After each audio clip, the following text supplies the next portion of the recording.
നമസ്കാരം. നല്ല വീതിയുള്ള വളവും തിരിവുമില്ലാത്ത റോഡ്, എതിരെ വരുന്ന വാഹനങ്ങളെ വ്യക്തമായി കാണാവുന്ന അപകട സാധ്യത നന്നേ കുറഞ്ഞ റോഡ്. അമിത വേഗത്തിൽ വന്ന ജീപ്പ് എതിരെ ഓട്ടോ വന്നപ്പോൾ വെട്ടിത്തിരിച്ചിടിക്കുക, ഓട്ടോ മൺതിട്ടയിലേക്ക് ഇടിച്ചു കയറി ഡ്രൈവർ മരണപ്പെടുക. ആദ്യം മുതലേ സംഭവത്തിൽ പോലീസിന് സംശയങ്ങളുണ്ടായിരുന്നു. ഇന്ന് സംഭവങ്ങളുടെ ചുരുളഴിയുകയാണ്. ചുണ്ടേൽ കാപ്പംകുന്ന് കുന്നത്തപ്പിടിയേക്കൽ അബ്ദുൾ നവാസിന്റെ മരണം അപകടമല്ല, കൊലപാതകമെന്നാണ് വൈകാതെ വ്യക്തമാവുന്നത്.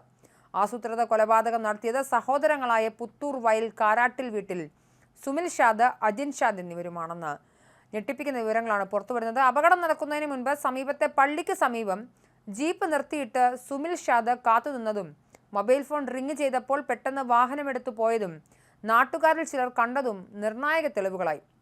അപകടത്തിന് ശേഷം സുമിൽ ഷാദ് വാഹനത്തിൽ നിന്നിറങ്ങി ഫോൺ ചെയ്തതും കണ്ടവരുണ്ട്. പരുക്കേറ്റ അബ്ദുൾ നവാസിനെ ആശുപത്രിയിൽ എത്തിക്കാനും സുമിൽ ഷാദ് ശ്രമിച്ചില്ല. ഓടിക്കൂടിയ നാട്ടുകാർ നവാസിനെ പിന്നാലെ എത്തിയ വാഹനത്തിലേക്ക് കയറ്റുമ്പോഴും സുമിൽ ഷാദ് ഇടപെട്ടില്ല. ഓട്ടോ ഇടിച്ചു തെറിപ്പിച്ച ശേഷം സുമിൽ ഷാദ് മുൻഭാഗം തകർന്ന ജീപ്പിന് മുന്നിൽ നിന്ന് ഫോട്ടോ എടുക്കുകയും ചെയ്തു. സുമിൽ ഷാദ് ഓടിച്ച ജീപ്പ് ഓട്ടോ ഇടിച്ചു തെറിപ്പിച്ചപ്പോൾ അതിനുവേണ്ട നിർദ്ദേശങ്ങൾ നൽകിയത് അജിൻ ഷാദ് ആണെന്നും പോലീസ് പറയുന്നു. ഇതുമായി ബന്ധപ്പെട്ട് അന്വേഷണം പുരോഗമിക്കുകയാണെന്നും കൂടുതൽ പ്രതികളുണ്ടോ എന്നത് ഇപ്പോൾ പറയാനാകില്ലെന്നും പോലീസ് വ്യക്തമാക്കി. എന്തിനാണ് നവാസിനെ വകവരുത്തിയത് എന്ന ചോദ്യവും ഉയരുന്നുണ്ട്. ഓട്ടോറിക്ഷ ഡ്രൈവർ നവാസിനെ വകവരുത്താൻ സഹോദരങ്ങൾ തീരുമാനിച്ചതിന് പിന്നിൽ വ്യക്തിവൈരാഗ്യമായിരുന്നു. സുമിൻ ഷാദിന്റെയും അജിൻ ഷാദിന്റെയും മജ്ലിസ് എന്നു പേരുള്ള റെസ്റ്റോറന്റിന് മുന്നിൽ നവാസ് കൂടോത്രം ചെയ്തതുമായി ബന്ധപ്പെട്ട വൈരാഗ്യം ഇരുവർക്കിടയിലുണ്ടായിരുന്നു. ഈ വൈരാഗ്യം മനസ്സിൽ വെച്ചാണ് ദിവസങ്ങൾക്ക് മുൻപ് ഗൂഢാലോചന നടത്തി ആസൂത്രിതമായി നവാസിനെ കൊലപ്പെടുത്തിയതെന്നാണ് പോലീസിന്റെ കണ്ടെത്തൽ. നവംബർ 30-നാണ് റെസ്റ്റോറന്റിന് മുന്നിൽ നിന്നും കൂടോത്രവുമായി ബന്ധപ്പെട്ട സാധനങ്ങൾ ലഭിച്ചത്. വാഴയിൽ വെച്ച കോഴിയുടെ തല, പട്ട്, ഭസ്മം, മഞ്ഞൾപ്പൊടി, വെറ്റില എന്നിവയാണ് കിട്ടിയത്. റെസ്റ്റോറന്റിലെ CCTV ദൃശ്യങ്ങൾ പരിശോധിച്ചപ്പോൾ ഓട്ടോറിക്ഷ ഡ്രൈവറും റെസ്റ്റോറന്റ് മുന്നിലെ പലചരക്ക് കച്ചവടക്കാരനുമായ നവാസാണത് കൊണ്ടുവച്ചതെന്ന് കണ്ടെത്തി.